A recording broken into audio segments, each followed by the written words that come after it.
Hey everyone, it is so great to be with you today, August 27th on Read Through the Word. And it's interesting that I looked down at the title of today's lesson, and it's titled The Hope of Remembering. And I just remembered that yesterday's lesson, it just seems like so long ago, was on remembering as well as on remembering our future. This chapter, or this poem, poem number 3 in Lamentations 3, is truly one of what I consider one of, and I believe it was Jeremiah who wrote Lamentations. So let's just call him the author, because we're not sure. So let's just say the author. One of the author's truest revelation of exactly how he felt in this moment. And the section or the title, and remember that when the Bible was written, it wasn't written in these sections. There was not hope for God's faithfulness or any of those sections. It was just no chapters. Everything's just all in one piece. This is how man broke it up. So this little section called Hope for the Lord's Faithfulness, you really have to, when you read this, you can identify with him, and you have to look at the situation and look at him and think, wow, he really did need to just think about God's faithfulness. Otherwise, he could have hurt himself. He could have committed suicide. He could have any number of things could have happened. This is a person that is in deep depression and experiencing extreme sadness and extreme, he's just dismayed. And if you just look at all of the verses that start with he. And he's talking about the Lord. I am the one who has seen the afflictions that came from the rod of the Lord's anger. He led me into the darkness. He has turned his hand against me. And read all the he's. And then you get to verse 18. Wow. I cry out, my splendor is gone. Everything I had hoped for from the Lord is lost. You know, I have to think that I'm not the only one who has uttered something similar to verse 16, or has thought it. If it hasn't come out of your mouth, it's come in your thought path. Is everything that I had hoped for, Lord, is lost. I've experienced lots of seasons, many seasons of where I felt truly dismayed. I've never gone to the place of a deep depression like I feel like the author is here. And like David, and I know that there are many in our wonderful faithful class that deal with depression currently, and or are on the other side of it. So I can't go there. I can't identify with that, but I can certainly identify with seasons that have left me in despair. Seasons that I looked and I thought and I looked at the Lord and I said, you know, what do I have to hope in? And here's the reason why I believe, for me personally, and I'm not putting any of my thoughts onto Jeremiah or the author. He saw a different picture, and he's speaking from a different vantage point than me, and he's going through a different season than me. But for me, when I got into those places of where I felt like all my hope was lost, it was because I had put my hope in things that could be lost. Does that make sense? Our hope is easily lost when we put it in things that can be lost. Things that can fade and change and end. Such as money, a career, a family. We put our hopes in our hopes. Does that make sense to anyone? That we put our hopes in our hopes?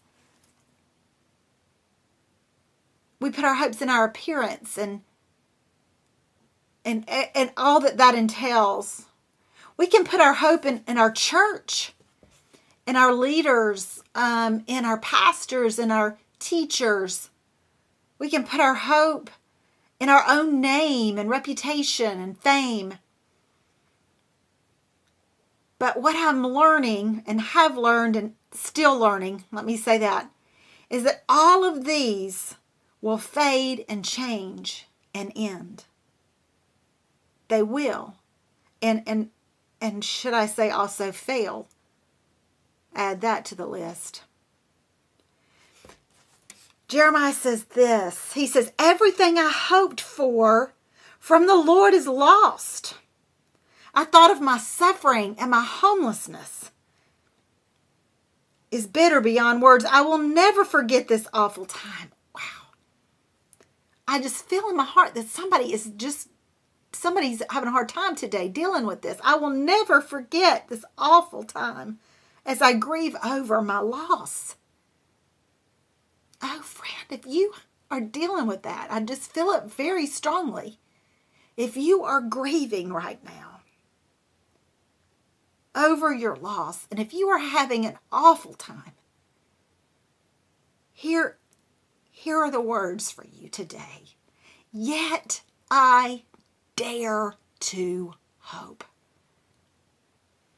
Dare. It means taking a risk.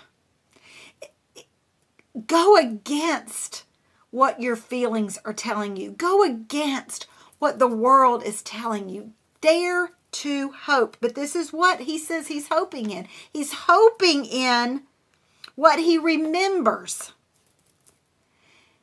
Could be, as of yesterday's lesson, remembering his future. But look at what he says. I remember the faithful love of the Lord never ends. Today, if you're grieving loss and you are having an awful time, the faithful love of our God will never fade. Jeremiah also says, when I'm grieving over my loss and I'm having this awful time, his mercies never end. And Jeremiah also says his faithfulness will never change. In this season, in this moment, as you grieve your loss, as you experience this awful time and think you will never get over it, you will. When you hope, dare to, risk to, hope in the faithful love that never fades. And in his mercies that never end, and his faithfulness that will never change. Because when we do that, that being said, that being true, we can put our hope in him rather than our money and our education and our career, our physical appearance, our church, our whatever it is, our family, whatever we're putting our hope in, our gaze will shift. Because here's the thing. He is our portion. He is all that we need. This is what he says. Great. The faithful love of the Lord never ends. His mercies never cease. Great is his faithfulness. His mercies begin afresh every morning. I say to myself, the Lord is my inheritance. Therefore, I will hope in him. And that word hope translates as wait.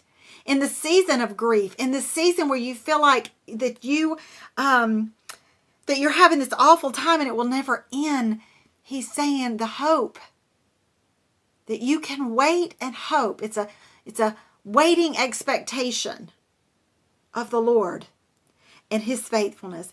And that word inheritance doesn't mean money. It means enough. It means portion. It means it's satisfactory at that need. It's exactly what you need. Doesn't mean, of course, we will have an inheritance of glory, but that's not, this is more defined as portion. Is what we need when we need it. That is who our great God is. His faithful love, His mercies, and His faithfulness. They don't fade, they don't end, and they don't change. And of course, they never fail. We'll see you tomorrow on Read Through the Word.